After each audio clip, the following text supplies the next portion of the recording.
بسم الله الرحمن الرحيم وصلى الله على سيدنا محمد وعلى آله وصحبه وسلم. Peace and love, y'all and brother Ali. It's the Travelers Podcast. Maybe you can tell by the way that it sounds that I'm not even anywhere near a studio. I'm laying on a bed in a hotel room right now with my laptop on my big fat stomach. I'm just gonna chop it up with you. We do have episodes recorded. Like we went on a tear, so there's a bunch of new things happening, and I did record interviews with a bunch of people. But we're not going to run those this week, and there's a couple of reasons. Not the least of which, I would say the first of which, is that the newest member of our team on Travelers Media, and when I say team, it's just been me and BK1 for the last couple of years, like since we started this thing. But a brother by the name of Don Kufi, who I still have never met and hugged in person, I don't think, unless we met like years ago and I didn't realize it, stepped up and he's been editing the podcast. So like some of the newer episodes of the podcast, Don Kufi has been editing them and doing a wonderful job. But our brother Don Kufi got married this week. So we just want to send a major, big congratulations. Mabruk, brother, we are so happy for you. We're so proud of you. We're so grateful. It's really, really a beautiful thing. And what I found out, because he sent me pictures of the wedding, Don Kufi is a Bengali brother, a Bangladeshi brother who lives in England, and his wife is black. Now, if you know anything about the Muslim community, you know that that was not easy to do 10 years ago. You know what I'm saying? There's also, man, anti-blackness has reached every corner of the globe. You know what I'm saying? And the Muslim community is by no means immune to that. The religion of Islam is completely anti-racist. Like there's no racism. The Prophet Muhammad, peace be upon him, is the first person to say publicly on the record that there's no superiority of an Arab over a non-Arab or non-Arab over Arab or black over white or white over black. He said it's all based on the reverence that a person has for the divine and for the world of meaning. That's what somebody's, that's what the actual hierarchy is like how conscientious is somebody, how moral are they, how virtuous are they? You know what I'm saying? The Prophet Muhammad ﷺ was the first person to say that in public, in recorded history of the human family. So like that's the religion of Islam. However, the religion of Islam says all sorts of things that we are not there yet, you know what I mean? Or we've lost. And so that's a beautiful thing. So Don Kufi, we are happy for you. We're proud of you. We are asking that Allah give you a long, beautiful life together. In the Quran, Allah says that our spouses are like garments for us, meaning that they warm us, they protect us, they present us in the best picture, they dignify us, they ennoble us, they beautify us. So may you and your amazing wife always be that for each other. And we pray that Allah make your union fruitful and give you beautiful kids. I have a dear friend. So my brother Amr Rahman is Bangladeshi and he's married to a Somali woman. And their children are gorgeous, mashallah, tabarakallah. And so if you're and Don Kufi is a beautiful man, by the way. Just seeing the photos, like, man, if you guys have kids, subhanallah, this is gonna be a problem, man. Oh man. So yeah, may Allah make your union fruitful and just give you all good. And it's really a joy and a blessing working with and getting to know Don Kufi. So we'll start with that. Another reason that we're not going to run one of our studio episodes is just that, we went on tour with Ant. It was the first time that I did meet and greets, and I got to actually talk at length with listeners, with y'all, basically. And I never knew how many people really love this podcast. Like me and Brendan do it because we love it, and we know that there's people listening. But I mean, our numbers compared to the numbers where people get drunk and be messy and gossip about each other and all that other stuff, our numbers are lower. And, or even really dope podcasts that are on, networks and things like that. Our numbers are just lower. And so sometimes you don't realize like how much the podcast really means to people. And so many people say that you love the episodes where it's just me sitting down, chopping it up with you. And so I said, okay, we recorded a bunch of interviews, but I said, I do want to do this. I do still want to sit down and do it like this. It'd be nice to do it with a real microphone. I hope it doesn't bother you. I don't think it will, though. I think it maybe sounds weird if you've been listening to, I don't know, Mark Maron or something, and then you switch over and listen to this. At first, it's like, okay, this is not a studio situation. But I think after a minute, you like forget that. I do anyway. So that's another reason. But another reason is that there's just a lot going on that I want to stop and talk to you all about in a moment. The new album, Satisfied Soul, is out. I'm recording this on Sunday night. It's been out since Friday. The last several days feels like a month. I'm in one of those kind of like really busy cycles where a weekend feels like a month. And so the album's been out just for a few days. I want to say to you all that I'm able to see Spotify. Let me open up Spotify for artists on my phone. So Spotify shows you some metrics, and there's an app called Spotify for Artists, and you can see. So as of right now, Satisfied Soul on Spotify alone has 864,622 all-time streams for this release. Now, I'm gonna be transparent with you. So that's coming up on 1 million. Like we're knocking on 1 million's door, which means that me and my crew get to split about $8,000 for 1 million streams. And I mean, that's Mellow Music taking some of it. That's, Travelers Media taking some of it. And then me and Ant split what's left. But yeah, in full transparency, so all of those songs that we released, they roll over. So when we put out the EP and then we put out Mysterious Things and The Drum, those all accumulate and roll over into the album. But there's almost 1 million streams on the album already. And it was, at the highest that I was aware of it getting was number 9 on the iTunes hip hop chart, which is dope. I mean, that's doing a lot because I'm saying, most of the top 10 was Kendrick Lamar stuff. You know what I'm saying? People watching Kendrick on the Super Bowl and being like, this Kendrick Lamar gentleman seems to have something to say. I think he's almost as good as Eminem. And so there's a bunch of Kendrick, but it was like a bunch of Kendrick and then like Glorilla and Satisfied Soul were all up there, which is dope. It's a beautiful thing. The response to the album has been really, really glowing and overwhelming. It seems that at least the people that are reaching out feel the way that me and Ant feel about it, which is that we feel like this is as great as anything that we've ever done. You can never have a first kiss again. You can never have a first date again. You can never have, a first of something again. It's like, man, if I could go back in time and watch The Sopranos for the first time or something, it's not like that. But so, Shadows on the Sun is Shadows on the Sun. Undisputed Truth is Undisputed Truth. Those are all like, we figured something out for the very first time doing that.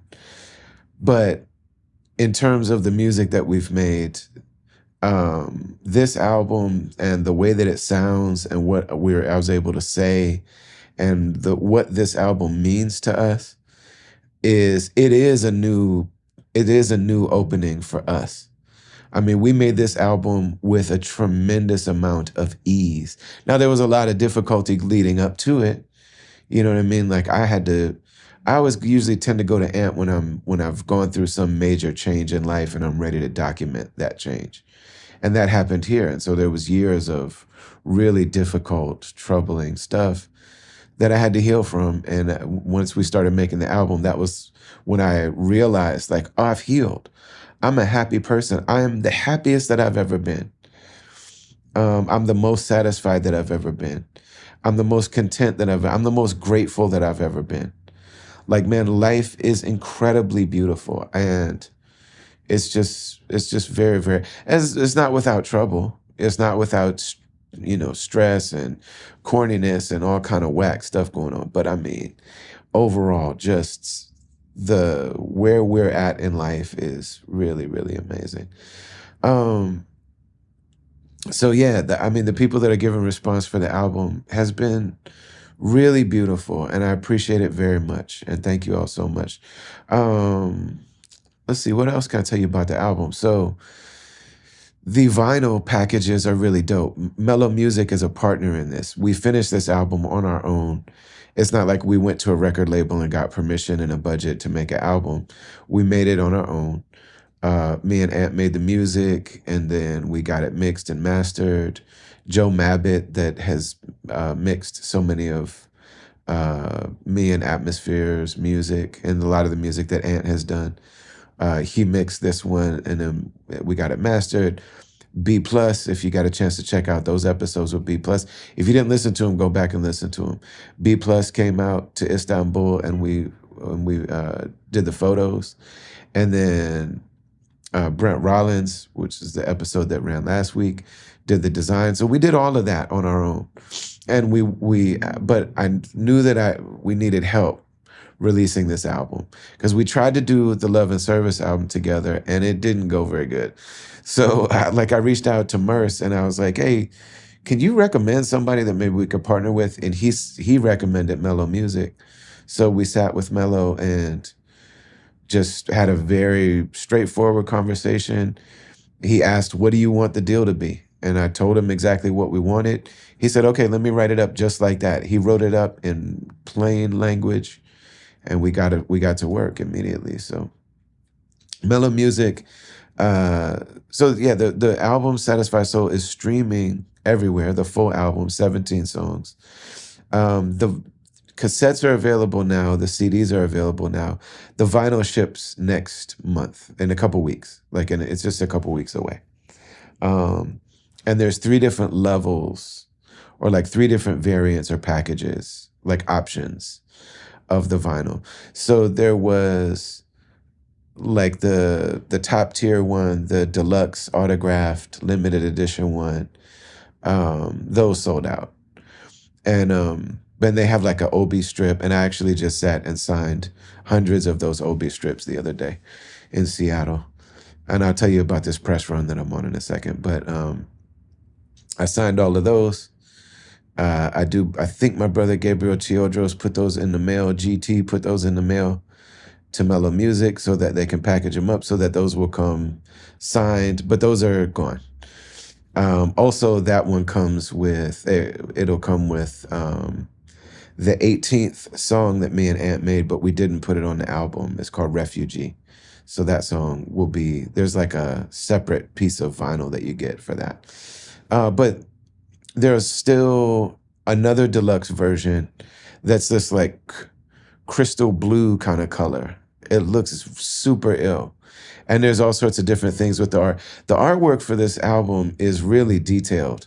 Like when we sat with Brent Rollins, he said, I'm not going to charge you a lot of money for me, but it's going to be expensive because if you want me to do this project, I need it to be a very like tactile experience of things that fold over and different textures and different, I want it to feel a certain way physically when you touch it, like a tactile experience. I said, all right, dope, let's do it.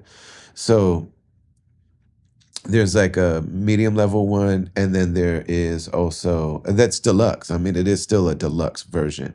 And then there's the classic black one. And those two are still available. They start shipping next week. So another thing that we announced before I get into the travel that I've been doing, we announced that we're doing a second leg of the Satisfied Soul tour.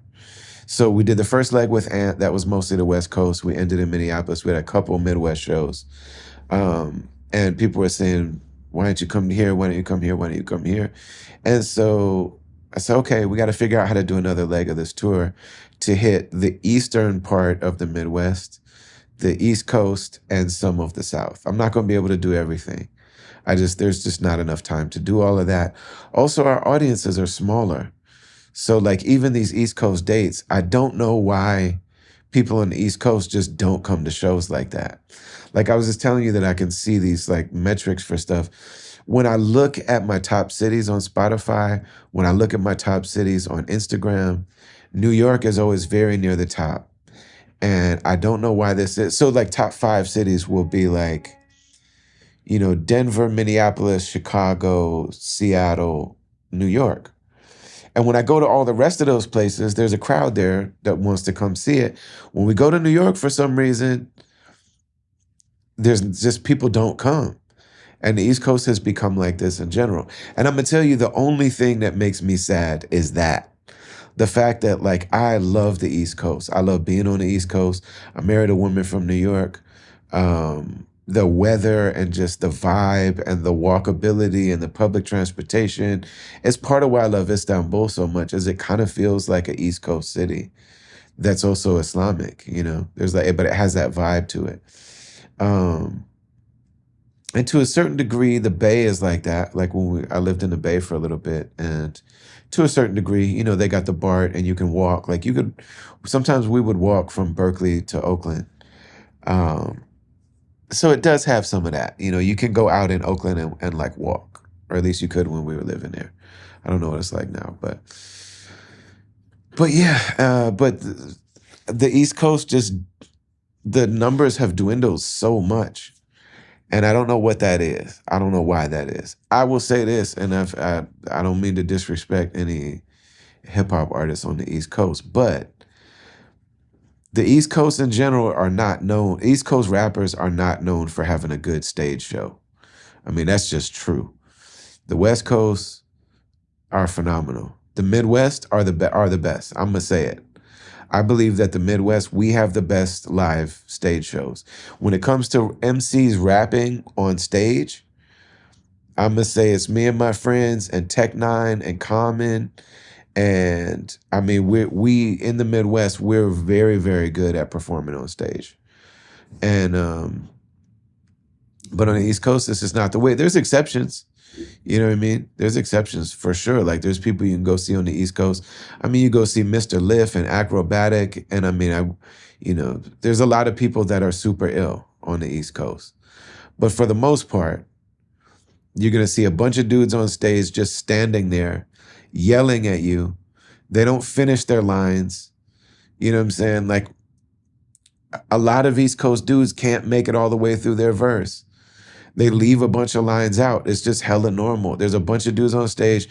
Everyone's talking at the same time. There's big gaps in between the songs where they talk too much. They want to spit a cappella and it's just boring. It's like, I think that might have something to do with it. Whereas on the West Coast, the level of performance is higher. You know what I mean? It just is. I'm not singling anybody out, but there's just a level of performance that's a little greater. So I don't know what it is specifically, but we announced that we're going to do an East Coast leg, East Coast and Southern leg, and DJ Abilities is going to be DJing for me, inshallah, which is incredible. DJ Abilities is a DMC champion turntablist. He's a producer. He's a headliner on his own. I've never done a tour with a DJ of that caliber before. And so we'll see how we put it together, but I am very much looking forward to that. So you can get the tickets and all the album stuff on brotherali.com. Make sure you sign the mailing list if you haven't already. So those are like some of the bigger announcements. And I've been on this press run for this tour. So we booked. So first I went to New York. And I was able to schedule it so that I could be there for the Atmosphere show in New York. So I flew out on Monday and was able to go to Brooklyn Bowl and see Atmosphere and Sage Francis and Mr. Dibbs. And it was really dope. It was really great to see everybody. Shout out to all of them. A lot of the people from the Rhymesayers office were there. And it's good seeing almost everybody. You know what I mean?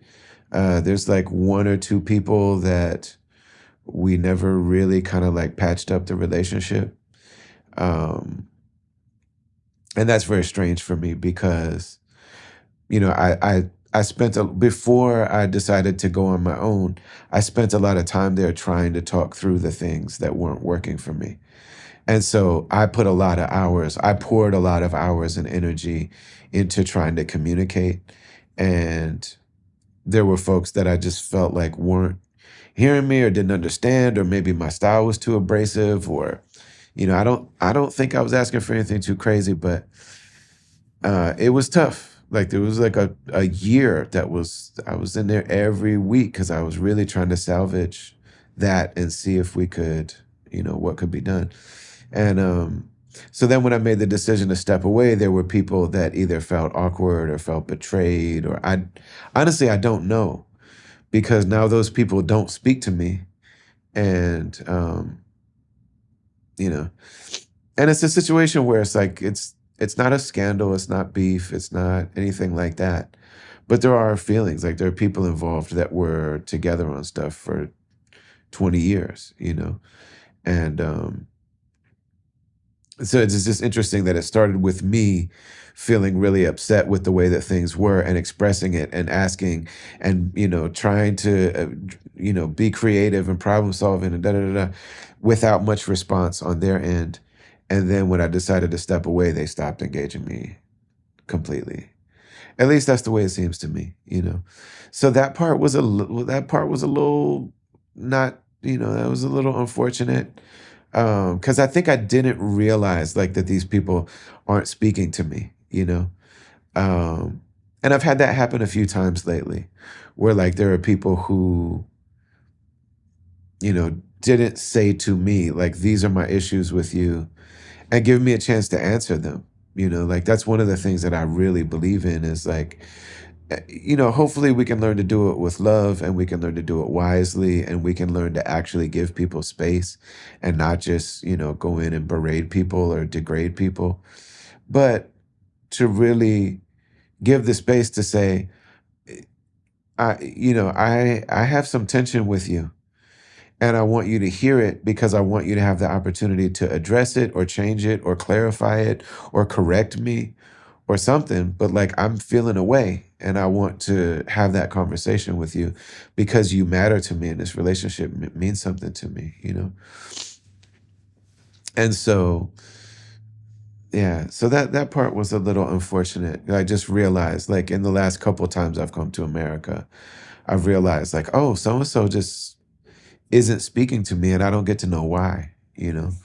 Um, but it is what it is. It's one of those things too where ultimately the only thing that we can do is work on ourselves.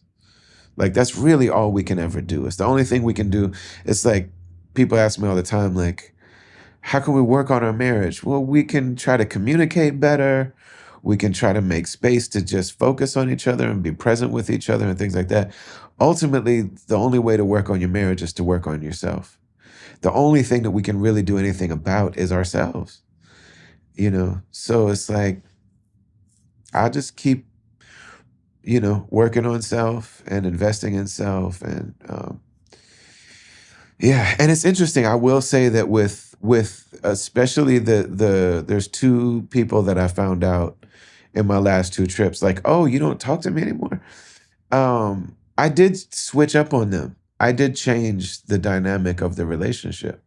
Like basically, I would say maybe about 5 years ago at this point, I had this really kind of like traumatic thing happened where there was a relationship that just got exposed to me in a way that was undeniable and unavoidable.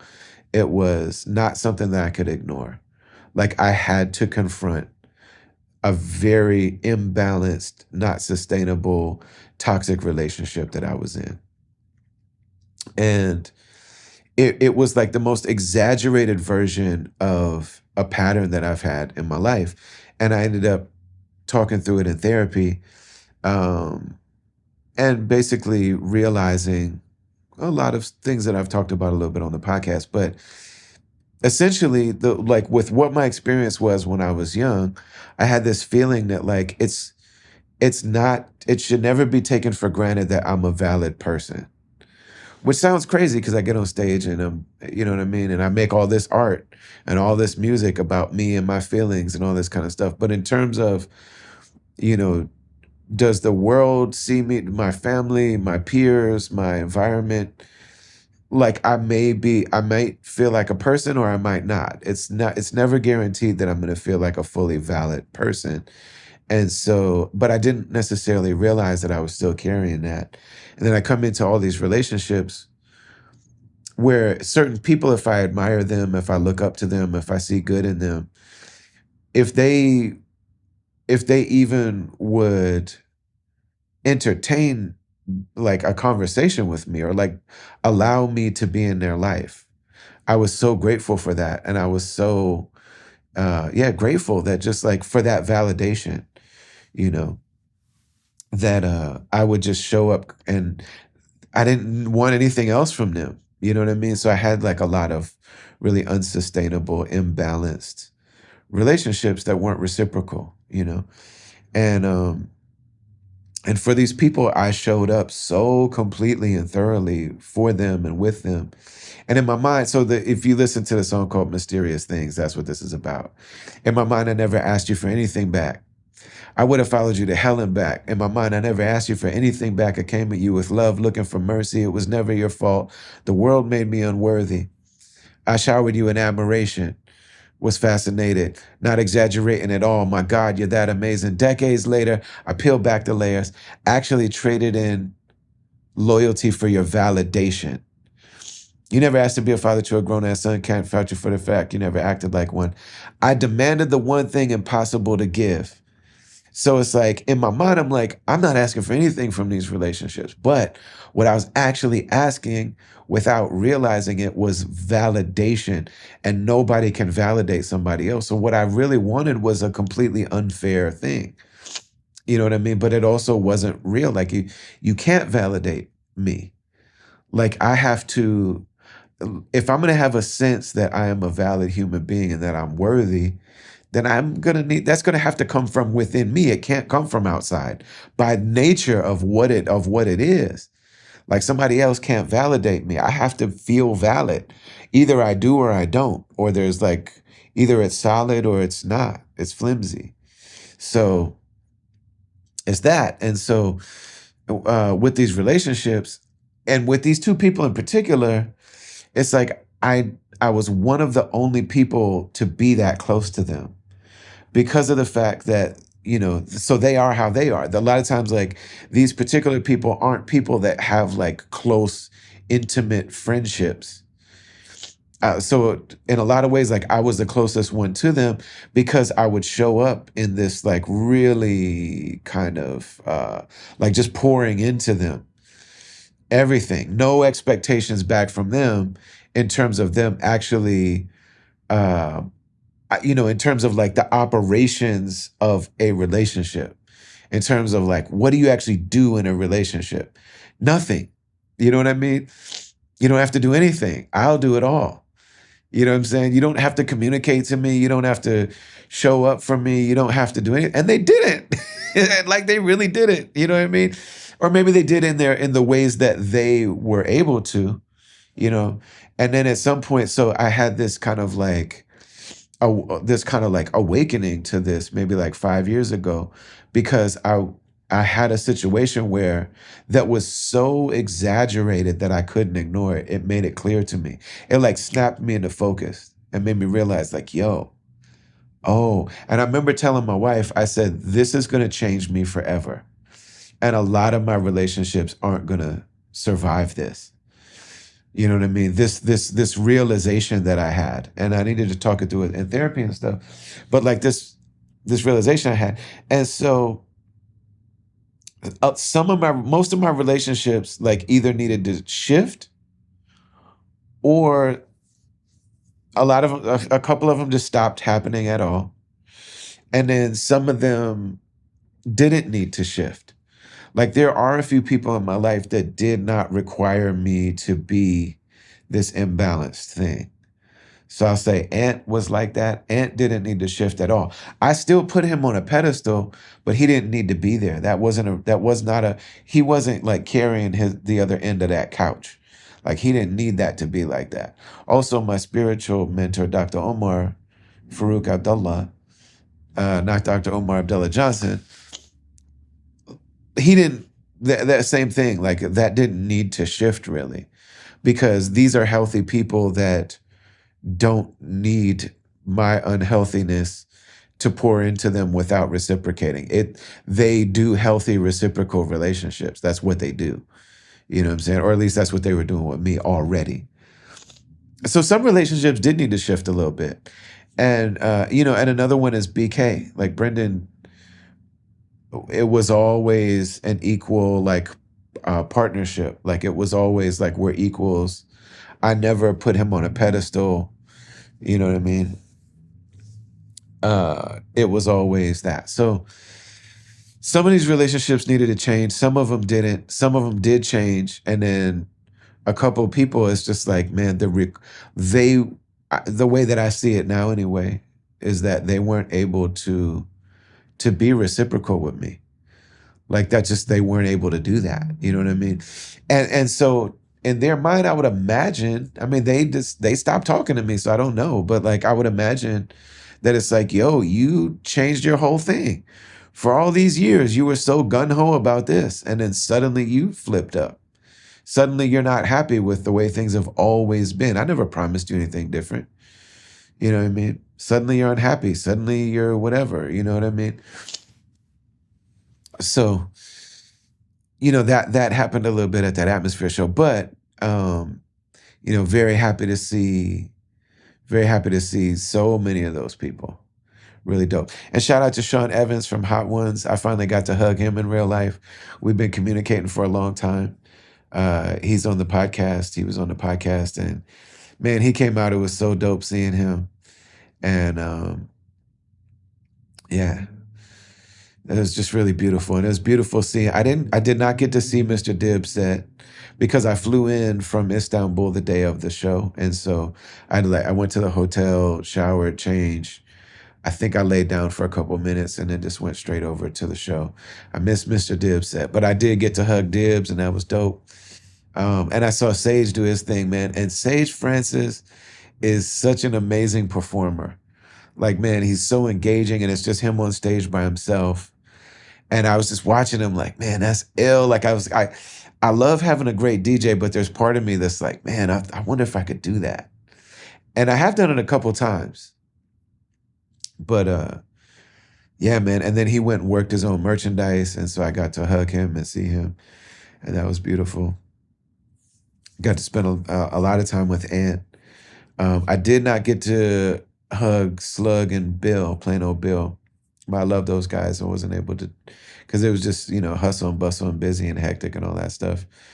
Um, so yeah, that was fresh. So then the next day, I went to a few different shows at Shade 45. So I was not able to get on the schedule with Sway, which hurt my feelings a little bit. Not hurt my feelings. It's just unfortunate. You know what I mean? I did message back and forth with Sway, and he was like, yo, Brother Ali, how's your family? So not hurt my feelings. It was sad to me that I didn't get to go on Sway, because that's like the biggest, in my mind, the most legit platform in the culture, in hip hop. And I was thinking like, man, me and Sway are good. I'll go be on Sway. Didn't work out this time. Um, Not taking it personal, it did not hurt my feelings, especially after this conversation we just had, that we just got done talking about. But I did go to DJ Eclipse. Shout out to DJ Eclipse, who had me come through his show, and he played a bunch of the songs from the album. It was really fresh hearing him like mix up like mix the song, scratch, backspin, all that stuff with the new songs. That's always dope. I went to Lord Sear. I went to his show. Oh man, I saw Nims, like Gorilla Nims, FYL, F Your Life. My man Nims.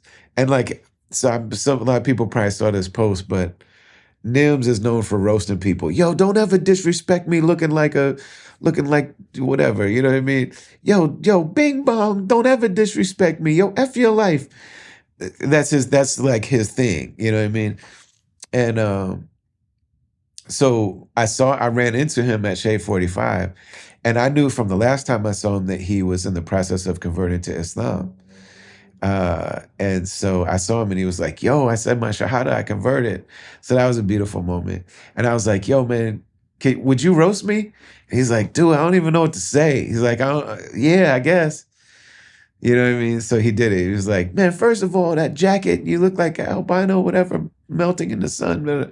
He's like, yo, I can't even keep going on you, man. I feel bad. Um, but that was dope. It was great to see Nims. So I did those things. And then there's like a album spotlight thing that they do on Shade 45. I did that as well. Um, I did something called Chinatown Sound, which I think comes out the same day that this podcast episode drops. But basically, you go to Chinatown and they mic you up, and it's a crew that like this is a whole series that they do, and you stand outside and you spit a cappella. And so I did that. So I think that's coming out Monday, tomorrow, the same day this podcast drops. So look out for that. That's dope, and I was happy to do that. That was a cool experience. There used to be a Blue Bottle Coffee in Chinatown. There's not one anymore. Like it's switched. It's different now. Um, but yeah, so I went and did that. And then I also went to my dear brother, Rami Youssef from the Rami Show. He also is one of the producers of Mo. My understanding is that Mo season 2 is ill. I have a thing coming up. I haven't watched it yet. But Mo season 2, like the most critical people that I know are talking about how dope the season is. I can't wait to see it. Um, don't worry about, I have a medical procedure coming up where I'm going to need to recover. I will probably talk about it later. It's not anything to worry about. But I'm saving season 2 of Mo for when I need to sit down uh, and recover from this procedure I need to do. So, but yeah, so Rami produced that. Rami, his TV show, his comedy specials. He was doing 3 nights uh, in Brooklyn. So I connected with a dear brother of mine named Khalid Sabri. Khalid Sabri comes from a family of 7 brothers called the Sabri brothers in Harlem. And if you go to, is it 116th Street? Where's Masjid Malcolm Shabazz? It used to be Temple number 7 in the Nation of Islam. I know 116th and Saint Nick is that's where Mosque of Islamic Brotherhood is. And it's like right around the corner from there. Masjid Malcolm Shabazz, Malcolm X's mosque. So like their family is associated with that mosque. Like, yeah, big like Muslim family in Harlem. I love all those brothers.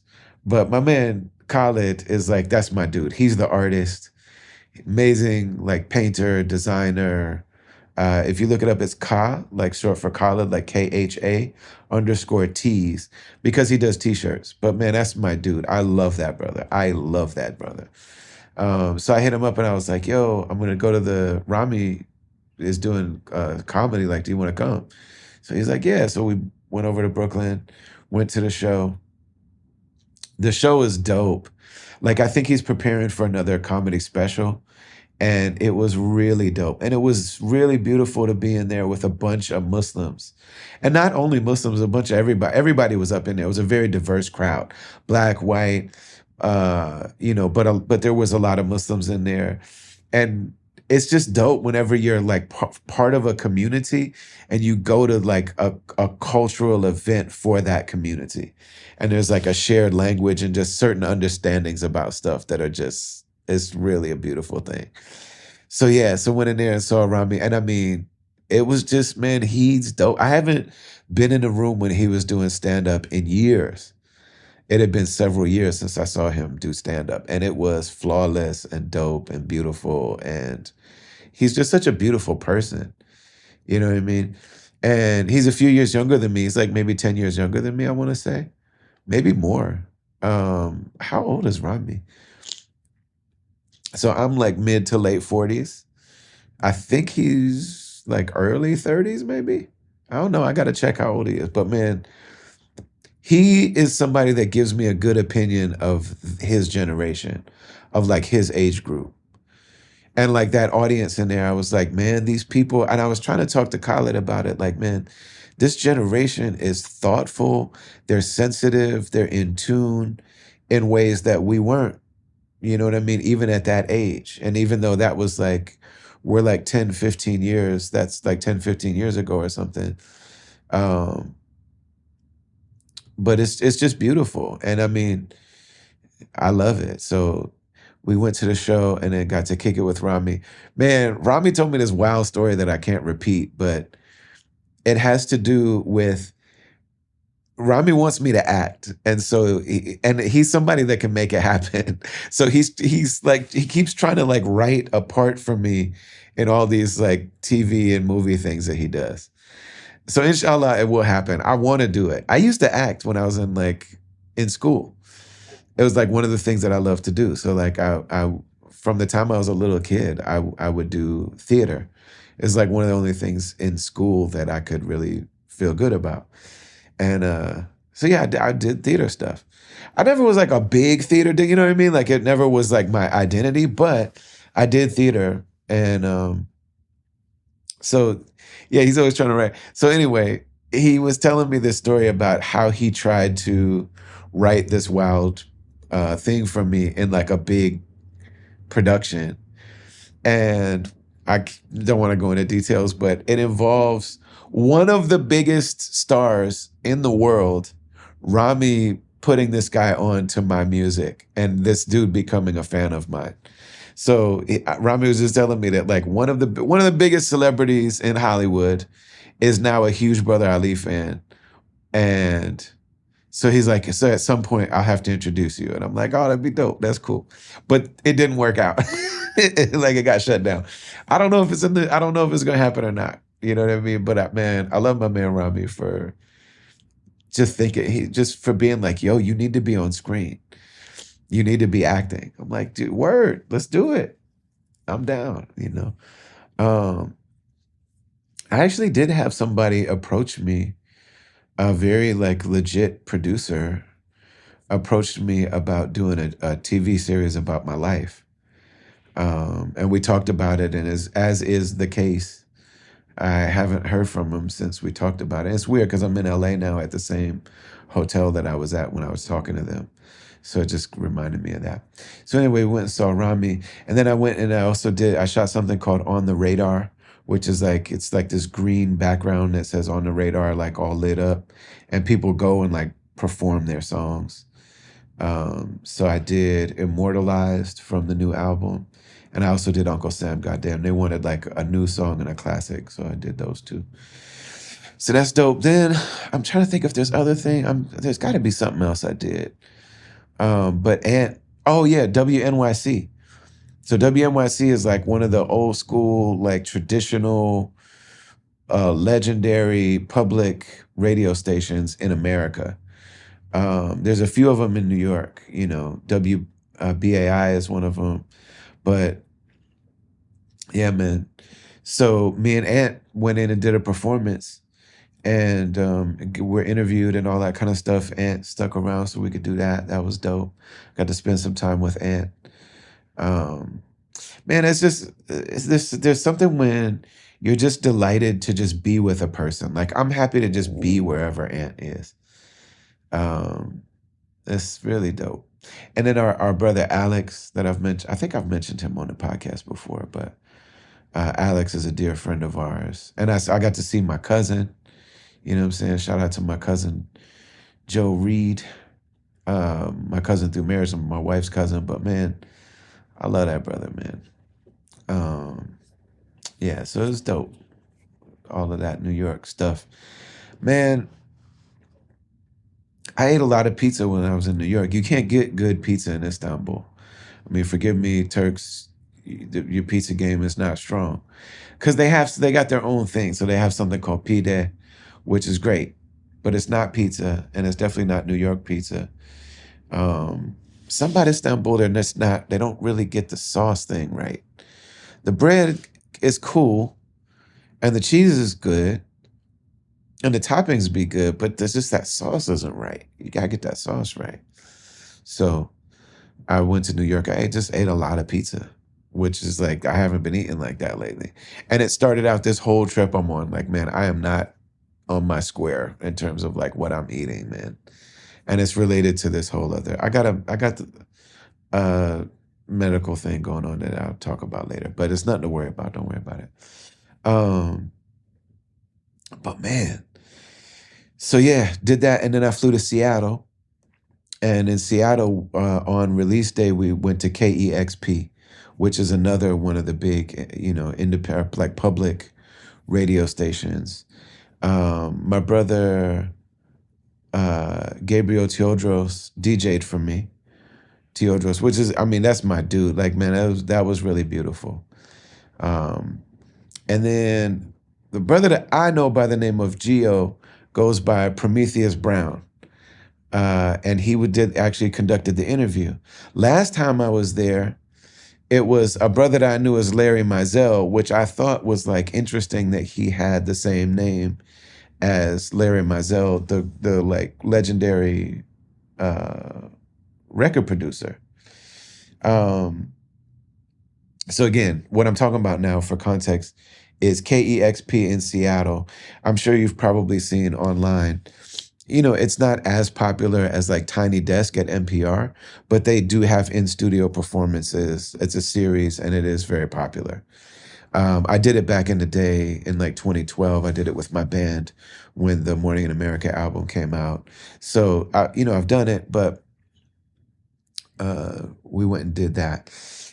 And so yeah, anyway, the guy that did the interview last time, like 12 years ago, his name is Larry Mizell Jr. I didn't realize his father is the great Larry Mizell, who is a enormous and like legendary record producer. He lived in Altadena and his house burned down. So Larry Mizell, the great record producer, his house burned down. They're also related to Jason Mizell, who's Jam Master Jay. So just a royalty family, like music royalty family. Um, so we went out and did that. I got to see some of my Seattle people, not everybody. Like I actually lived in Seattle for a little bit too. I got a place in Seattle and I got a place in Oakland. And so it's one of my homes away from home, So I didn't get to see everybody, but I got to see some of my Seattle crew. So that was dope. Then from there, I went to a place called Astoria, Oregon, which is like way out on the coast. So like you go to Portland and then from Portland, it's another 2-hour drive out to Astoria. And that was dope. I played like this festival that I never heard of before. Excuse me. And it was really fresh, but like, so this city is just gorgeous. Like like I said, it's on the coast. Um, it's surrounded by water on one side, and then there's a natural, like a big forest on the other side. So it can't like expand as a city. You know what I'm saying? It's like very old town vibe, but it's just gorgeous. It's where they filmed Goonies. So like the Goonies house is there. Um, I've seen Goonies, but I never was like into that movie like that. So I didn't go see the Goonies house. It just didn't really mean anything to me like that. But man, so I ended up going to that show 'cause I didn't have a DJ with me. And so I just ended up going and I played my beats myself off my laptop. It was like 700 people there and it was dope. It was an amazing show. But it was weird because I never been there before. I couldn't really see the people. And I know that Oregon as a state, like when you're inside Portland, it's very left wing, but then outside is extremely right wing. Like like Proud Boys and all, like white supremacist fascists, like there that stuff is in the rural areas of Oregon for sure. And it's funny because I got out there and like I got into the set and I was like, I look for people that like who knows all the words. Like I try to do that early in a show, and I really those are people that I kind of keep referencing. I come back to them to like how we doing, you know what I mean? And I saw that there was one guy that knew all the words, and then there was a like mixed race girl in the front, like look like a black and white girl with natural hair, woman in the front, like going in, like saying all the words to everything. Like there's certain people that I'm just like, okay, these two people are hard. These are diehard for real fans. So I'm like, okay, cool.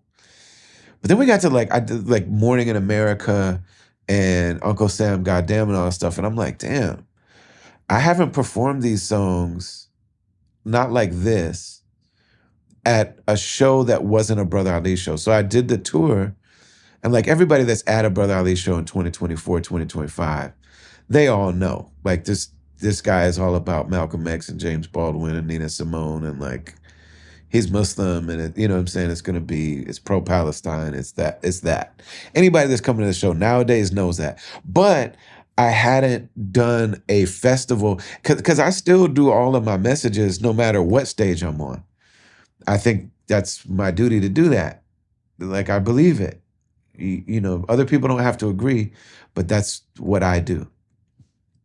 So I could be in Europe, I could be anywhere. I'm giving my message. And so I was doing that and I was like, yo, this is a different time. Like, man, the the like white supremacist kind of people that would not appreciate hearing Malcolm X's voice. And I'm like, yo, Malcolm X's voice is about to play through the PA right now. And I'm gonna be talking about Morning in America and Uncle Sam Goddamn and Land of the Thief, Home of the Slave. All, like it's about to be that. And I didn't know how it would go, you know, but it was dope. It was great. It went over great. And so yeah, I did that show. If you check my social media, I think it's gonna come out the same day as this episode. Also, but it's wild. Like they put me in a hotel, and the my room was like fisherman themed room, and so there was like like all this stuff painted on the wall, but there was a fisherman painted on the wall that looks kind of like me. And the way that it was positioned, he was like looking at the bed. So when I laid in the bed, if I looked over, I saw what looked almost like a painting of me staring at me. And man, it weirded me out all night. Um, but I took a picture with it. Shout out to my man Chris Jeffords. Chris Jeffords is like my first, I'll say super fan. You know, we've become friends almost like really immediately. And the thing is that when my wife met him, she trusted him. She was like, he really loves you. Like this is not just a weird fan. Like this guy actually loves you. And you know, and my wife her instincts about people are undefeated. And so I've learned to trust her instincts. And so Chris Jeffords has like stayed at my crib, and he knows my kids, and I know his kids, and you know. So he is from the Bay, but he moved to Portland a few years ago. And so he drove up for the show. We got to like kick it during the show and stuff. Um, yeah, he took my picture with this painting. So yeah, then today I came to LA, and here I am recording a podcast in LA. Um, I think I'm supposed to do bootleg Kev. We'll see how that happens.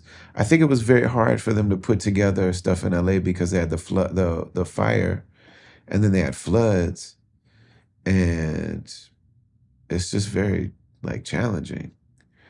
So who knows? I'm probably gonna reach out to my crew. I know a lot of like very dear friends out here. Some of them, um, you know. But also I do have a lot of work to do. So I don't know. We shall see. But the album is out. The tour is for sale. The tour is on sale. Go to brotherali.com. Do the tour. Also got to give a shout out to Zakat Foundation.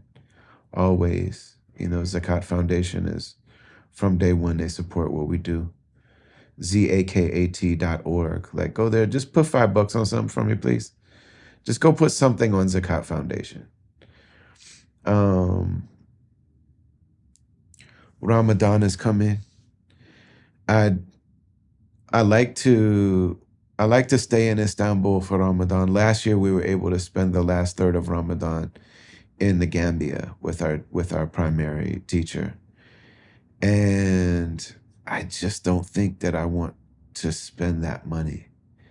You know what I mean? It's like my family is five. And then my son lives in America. I have a grown son who lives in America. So not, not counting him. So our family is six, but five of us live together. And so for me to go to the Gambia, it's like, it's very expensive. You know what I mean? So I don't think we're doing that this year. Um, I do have like stay tuned because there will be an announcement, probably at least one, for Minneapolis for March. I am going to Minneapolis in March, which is Ramadan, to do I was invited to do what do they call that? A residency at Hopkins High School. Hopkins High School has this like really big developed, like really advanced, like ensemble band. And so they invited me to come and spend a week with them and like perform with them, and like, so I'm going to be performing with high school students that are amazing though. They're like amazing, classically trained, really developed, really insightful musicians. So I'm going to be performing in Minneapolis with them with like a full ensemble. And while we're there, we may do an in-store with me and Aunt at one of the record stores where we'll be able to sell the vinyl and sign it and maybe a little performance. Like we're still working it all out, but stay tuned. I love you. I appreciate you. Thank you for listening to this. Thank you for being part of this. Thank you for, like if you've been here, especially in the last couple of years with this podcast and this album coming out, you're absolutely part of that. Like whether you subscribe to the Caravan or not, like the Caravan people are really part of that. But all of the people that subscribe and that listen and that like ride with what we're doing at the level of the podcast, you guys, I've said it in interviews lately, but y'all have kept us going. Like there was a full year where the whole music industry did not include me at all, like nothing. And we survived it. And a lot of why we survived. And then also I was deeply shadow banned on social media. And so a lot of why we were able to survive is because of your support for us.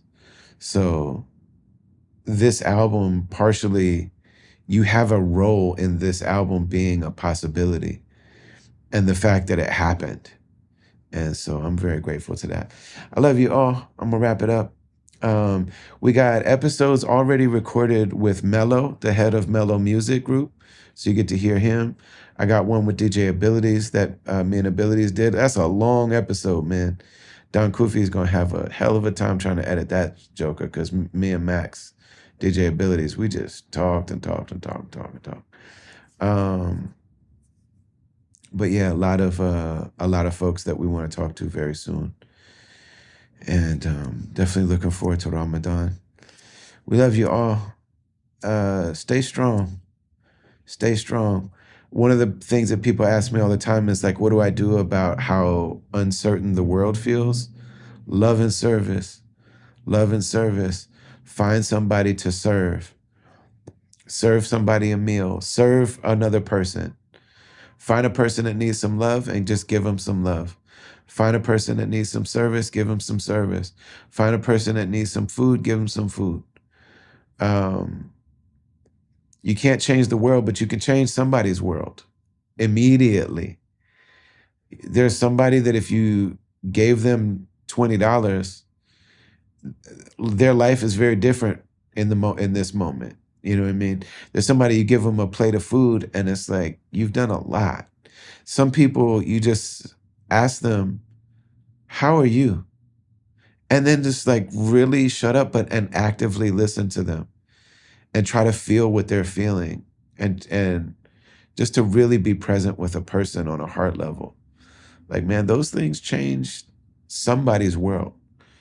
It's not our world to change always, you know what I mean? But we can change somebody's world by loving and serving. So, and that's such an immediate and predictable and like dependable cure for anxiety and depression is like gratitude and love and service. It cures depression. It cures anxiety. It cures all of the diseases of the heart. It cures jealousy. It cures resentment.